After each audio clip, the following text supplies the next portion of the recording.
Hello, I got a new toy. Okay, I asked for this. I had a project in mind, and I think it is beautiful. It's called the Zima board. It's a single board server, so think like a Raspberry Pi, but built like from the ground up to be a server. That's its purpose. That's its goal in life. And I had a project in mind that I'm building for like a cybersecurity demo environment, like a whole contained environment that I could take to universities to show off stuff, conferences, all that stuff.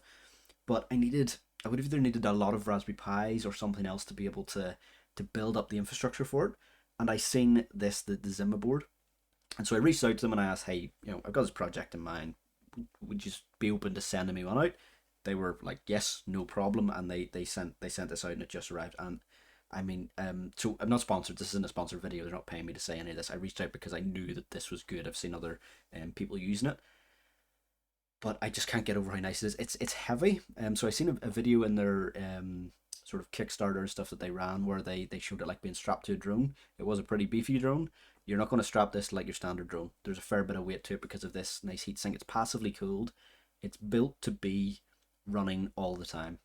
It's made to be just 100% uptime and not dying on you or not powering off or being cycled. So it's got this nice metal heat sink on it there. On the side here, you've got PCIe expander card. On the top, you've got two gigabit Ethernet ports, two USB 3s. This one over here is the display port out, and then the power in. It runs at 6 watts, which is nothing for a server system. And then on the back, this is like a nice like plexi glass type stuff, plastic, but I don't know, it seems a bit sturdier than plastic. I'm not sure.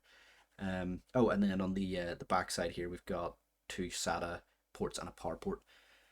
It's so nice. It comes preloaded with Linux, so I'm going to get this plugged in and powered up. I will do a video of like going through the UI of it and all that, but I just want to show it off in a quick video while I have time to show this off. It is awesome. Can't wait to get into this and start building up the project.